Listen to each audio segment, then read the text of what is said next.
I'm Bill Addison, Eater's ever-roving national critic. Chicago has one of the largest Mexican-American populations in the country, full of fantastic Mexican restaurants of all kinds. I'm going to send you to Mi Tocaya Antojeria in the bustling Logan Square neighborhood.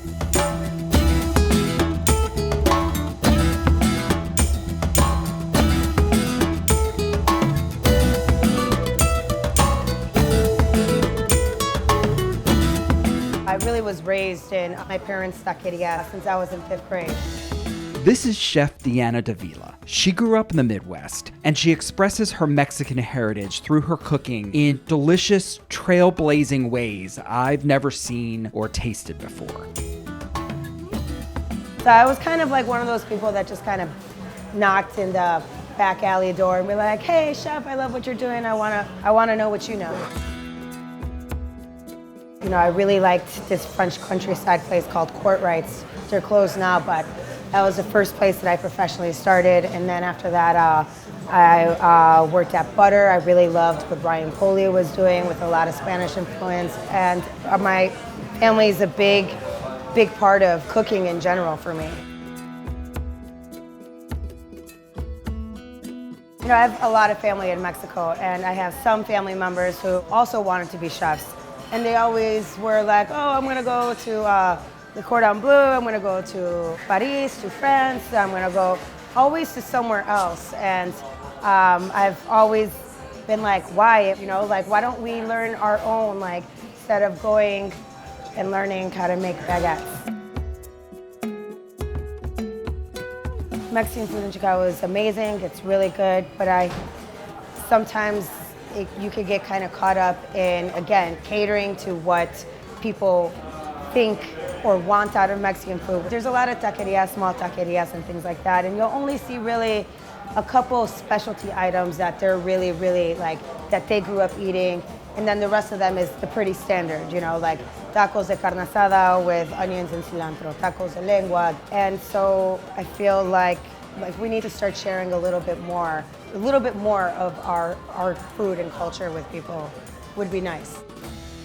Right now, the person who's most synonymous with Mexican cooking is probably Rick Bayless. He set an example for elevated Mexican food. He kind of shows, like, the mainstream American diner that I found something. It's almost like Prometheus with fire, and I want to share it with everyone. Diana over at her restaurant is a little different because she was born in Chicago, but took several trips to Mexico and learned from her family. And that kind of enthusiasm was imbued in her DNA really early on. She's more interested in pushing the precedent, setting her own standard, and creating dishes that not only showcase her heritage, but show people something that they've never tasted in their life.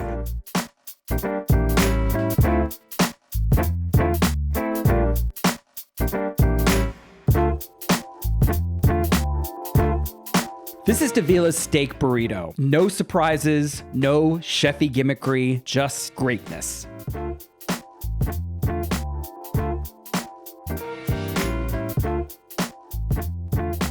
This is Dávila's gorgeous take on cochinita pibil, the Yucatan's famous pit barbecued pork dish.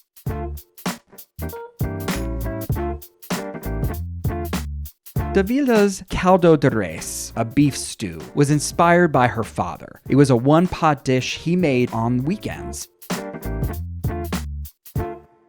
There's nothing like inviting somebody to your home and cooking for them. Let's not just think about tacos, let's think about all the other beautiful layers of food and sauces and techniques that we have. It's the food that we were brought up eating, like fideos or espaguetis con crema poblana or albóndigas or chiles en nogada. Mi Tocaya is really meant to share real Mexican food from real family homes.